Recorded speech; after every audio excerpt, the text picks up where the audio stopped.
I want to talk on this subject entitled Screenshot Faith. Screenshot Faith. We're under the sort of umbrella of identity crisis, and I want to know by a show of hands, how many of you take screenshots? You guys take screenshots? Now, I don't know about you, but I started to take a lot more screenshots because I used to do that little message thing, send me. Like somebody posts a status and you're like, okay, send me this. But they take so long to send it. I just take a screenshot. But after a while, have you ever noticed that there's some pictures that over time you watch it, you feel like it was screenshotted many times? And you look closer and you inspect the photo and you realize it's a bit pixelated and blurred. It doesn't really cut it. And something tells you that you don't have the original. So it does not pass the originality test. Because the truth is, a screenshot is not the original. Now, you could imagine what it is or what it looks like if you were to take a screenshot of someone else's faith. A faith that does not belong to you. But you wouldn't want to go through the effort of doing what it takes to get their faith. So you know what you do? You try to copy their spiritual experience. And what happens is that normally doesn't pass the test. Growing up Seventh-day Adventist, I'm what you might call born-bred Seventh-day Adventist. I was involved in everything church life. From home, we always had family worship every morning and Friday evening worship. For church, we had Sunday, Wednesday, and Sabbath service. It never really missed a beat back in Dominica. For school, from primary to tertiary education, all my education was Seventh-day Adventist. So I'm probably a product of the programming. Probably. And so at that point, it sort of felt right, being involved in Pathfinder, outreach, in gathering, preaching, so much so it felt like as if my next step was to study theology. I mean, that's exactly what I was encouraged to do. I was encouraged to study theology, and that's exactly what I did. So in 2011, I started my journey. I went to USC, studied theology. About halfway through my studying theology, I realized it was time to put that knowledge to practice. It was time to finally, not in an exam room, but in the real world. And so in about the summer of 2015, I traveled to St. Martin to do some electrical work with my uncle. And while he and I was talking, the topic of religion came up. And I remember him saying distinctly, now note, he's not Adventist. I remember him saying distinctly, I believe in the rapture. I was appalled. I said, listen, how dare him not believe in what I believe? He out of place. And it's almost as if in that moment I heard a voice saying to me, what do you believe, Kerry? Yeah. Tell us what you believe. I was being asked what I believe. And I realized in that moment, I could not give my uncle an answer for the faith that I held. I was embarrassed. Couldn't point to a text. Couldn't give him a logical explanation that would at some point make him think or convince him. I was embarrassed. Now, what I realized is, moving on from my uncle, I didn't pass the test. So a couple years passed on by, and I finished the degree of theology, and I felt a little bit more confident. I said to myself, well, maybe now I could defend the faith. That if I could only combine my learnings, my church activity, and of course my association with other theologians, then maybe then I would be able to defend the faith. And you know what stopped me in my tracks? The thing that stopped me in my tracks is that I was no longer fending questions from outside. I was now fending questions from myself. Questions I was asking my own self that I couldn't answer. So I was there thinking about the sin in my life, as many of you may have. And I'm thinking about the sin in my life, and I'm asking myself the question, how could a God, at least the God that I grew up to know, the God in whose presence sin will not dwell, at best, in whose presence you need to come straight. I grew up to understand this cut dry God. How could a cut dry God forgive a man who continually sins? And so I struggle with the idea of grace. And that made me feel a sense of emptiness within. An emptiness that many of us may have felt, because I realized in that moment of emptiness, I was struggling with what I would today call screenshot faith. A faith trying to benefit from a faith that does not belong to me. The Bible is telling us a story of about 7 young men. You guys may know the story, who tried to benefit from the faith of another person. Now, that is sort of the issue at hand. You guys know about the sons of Sceva? The sons of Sceva, for those of you who may not know about the sons of Sceva, that story is found in Acts chapter 19, verse 11 to 20. And there they were, sons of Sceva, actually the sons of the chief of the priests. So it's not ordinary young men. And the Bible calls them exorcists. So in this particular scenario and story, they saw this man who was demon-possessed, and it was their task, they felt, to go and to exorcise this man. And they go to him and they say to him, we adjure you by the Jesus whom Paul preaches. Fronting. Now my question to you is, do you see the screenshot in the text? You see the screenshot in the text? For those of you who don't see the screenshot, here's the screenshot. We adjure you by the Jesus whom Paul preaches. Now watch this. In order for Paul to preach, Paul must be able to know what he's preaching. In other words, Paul is preaching out of a knowledge. Therefore, we adjure you by the Jesus who Paul knows. You guys seeing it? It's not the Jesus I know, it's the Jesus that Paul knows. It's a double screenshot. You saw it, because those who have the faith of Jesus Christ and the testimony of Jesus Christ, but those who apparently following the authority of Paul. And it's interesting how this story is laid out. But I wanted to sort of lay out a distinction, a quick distinction, a comparison that is between the faith and my faith. The faith, what we know, we have the faith, is what makes it general. My faith makes it personal. The faith, as a collective body, is what makes it collective. But my faith makes it selective. The faith is something that, at the end of the day, when you look at it, it is something that belongs to others. But my faith belongs to me. And so, to transition from having a screenshot faith to having a real faith, you have to pursue something that is personal, something that is selective, but also something that belongs to you. I was depending on the faith of my father. My father was the elder of the church. I was depending on the faith of my colleagues, the faith of those who I know. And many times we hope that the faith of another person would cover us, so much so that it will not make us have to work hard to have a relationship with God. And so you find yourself in an empty place, suffering from screenshot faith. But back to the story of the sons of Sceva. The sons of Sceva, they say, we adjure you by the Jesus whom Paul preaches, which is the Jesus that Paul knows, where they're referencing and trying to extract power from Paul's spiritual walk with God, to hopefully give them that overcoming power against the spirit. And there are 3 things wrong with this type of faith. The first thing about screenshot faith that makes it wrong is, number 1, it's a fake faith. I would edit that to say it's a frontish faith.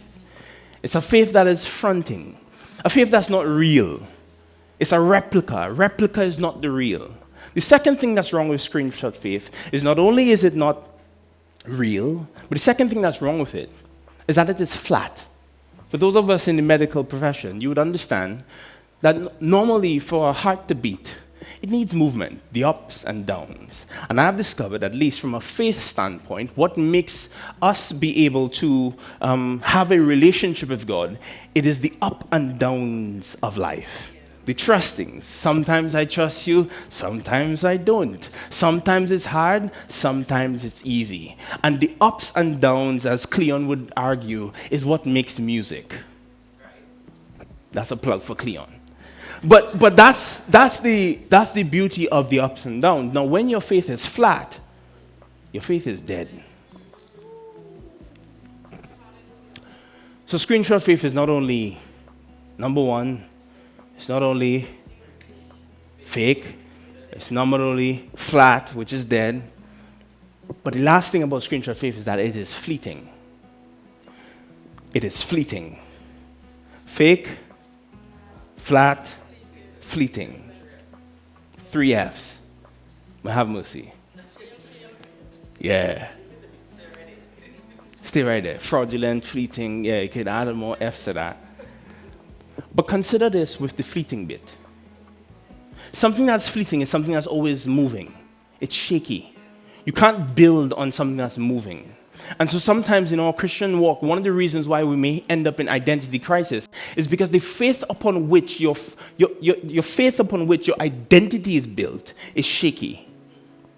My faith, the foundation of my faith is in my knowledge of God. Therefore, if I struggle with my knowledge of God, here's what happens as a result. I will have issues with my faith. Now, if I have issues with my faith, I'll also have issues with who I am. Because your knowledge of God is what helps you understand yourself. And if you have issues with understanding yourself and understanding your God, best believe you will have faith problems. And I suppose that's the ethos of Faithx events, to help us in some sense strengthen the faith that underpins our Christian walk. Now back to this story. Sons of Sceva. How many of you know that response that the demoniac gave them? It says, Paul I know, Jesus I know, but who are you? You know what I'm saying? That demon real logical. And he is saying, who are you? As if they don't know who they are. You're fake. You're fronting. What are the other F's? You're fleeting and you're flat. And so the demon is trying to ask a genuine question. Who are you? Paul I know, Jesus I know, but who are you? And it is funny that in this moment, guess who is teaching them how to have real faith?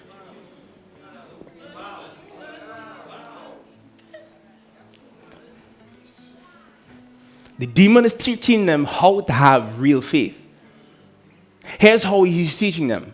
2 Greek words are being used to say, Paul I know and Jesus I know. The first one, when he says Paul I know, he says, Paul I epistemi, which means I know Paul by his reputation. I've heard about him. My other demons tell me, hey, this man here, watch out for that man. I know Paul by reputation. But here's what he says about Jesus. I know Jesus. He uses this word called gnosko. I know Jesus personally. I know Jesus more aptly by experience. The demon is saying, I have a personal experience with Jesus. I know Paul by his reputation, but I know Jesus by personally. You all see the difference? Now here's the issue with that. You have found yourself so low that the person from whom you learn how to behave is from the devil himself. And that's what screenshot faith gets you, because screenshot faith is one that puts you in places where you will always get tested, and the faith that you have will get peeled back, and it shows you who you really are. But when he says, Jesus I know personally, it is saying, Jesus I know by experience. James chapter 2 verse 19 says that the devils believe and tremble. The devils are aware of who God is. They have a knowledge of God. They've interacted with him, know what he's capable of, and that makes them tremble. But does it make us tremble? Does it make us change and adjust our lives to be in more closer alignment with him? And so this is the point of the solution to screenshot faith, this frontish faith, this faith that is fake, flat, and fleeting. That you could decide now to have a personal relationship with God. A relationship that is not based on that of other people, but a relationship that is based on your pursuits. And I sort of had to come back to my story, and I remember when I decided to try to know God, because I had sort of reached a place of emptiness I remember sort of walking down. You guys know Cardiac Hill in USC? Yeah? Where you get heart stroke and like, come down that hill. I was playing. But that hill, I remember that was the place where I was meditating. I was looking up and I was saying, and I finished my theology degree at that point, and I was like, yeah, I'm supposed to know God at that point. And I looked up, considering the same God, this cut dry God, and I say, nah, I don't know God. Now that's embarrassing, because how could you be an avid Adventist? How could you be raised in routine? And how could you be a teaching theologian and still not know who God is? Now that's a messy situation. Because that's who was expected to somehow go lead the church. And so how do we get to a place in our faith experience, our identity crisis, where we get the routines right, but the relationships wrong?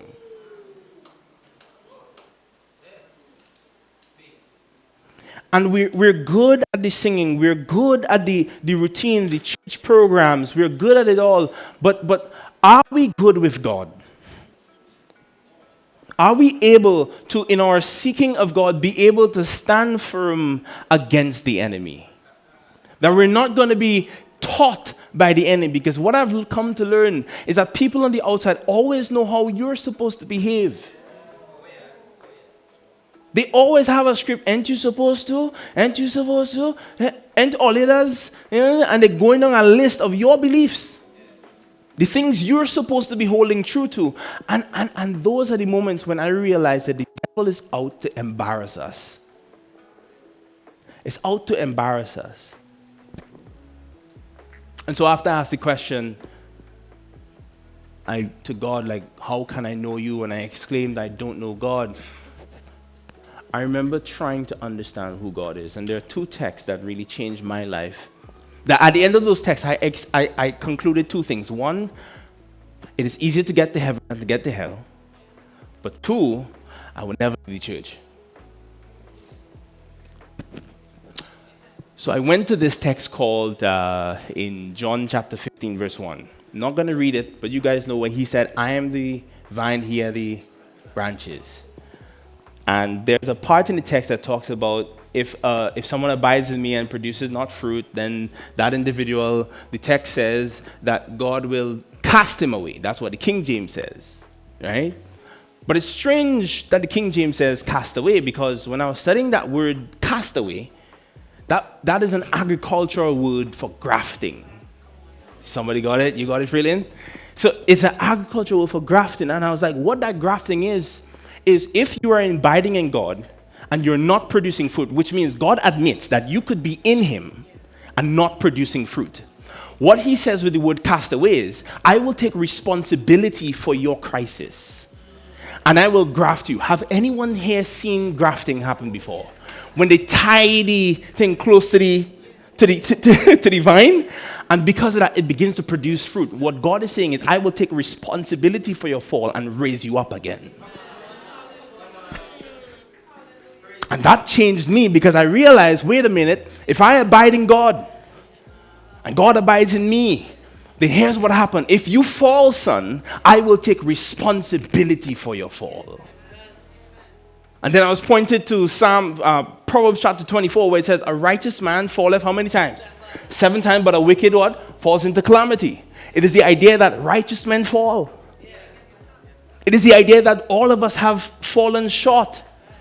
And when I realized that God is a God not so cut dry as I initially imagined, he is a God who, in a very real sense, takes responsibility and care for our spiritual walk, such that when we fall, he will pick us up again. It made me realize that it is easier to get to heaven than to go to hell. I don't know if I'm supposed to be preachy, because this is, supposed to be a little TED talk, you know what I mean? But it feels preachy, you know what I mean? Preach, pastor. So I realized it's easier to get to heaven than to get to hell. But also I realized I would never leave the church, because I cannot leave a God who takes care of my fall.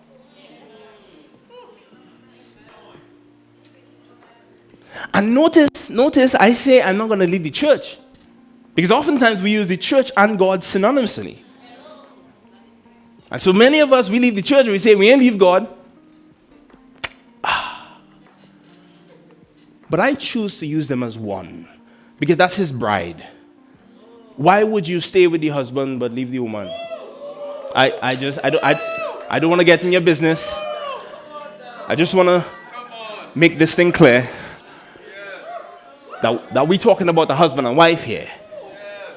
And if it is you are at least in some part a part of their body, then here's the deal. You cannot leave one and excuse, the two shall be what? One flesh. And so that's the solution to screenshot faith. A faith that if you only realize that it is, number one, fake, flat, and fleeting, that the solution to it is to have a deep personal experience with God, you will know that God wants us to exist in places that are authentic. And this is the connection between our last Faithx event and this one. This pursuit of authenticity with this non-frontish faith. To be authentic where you are.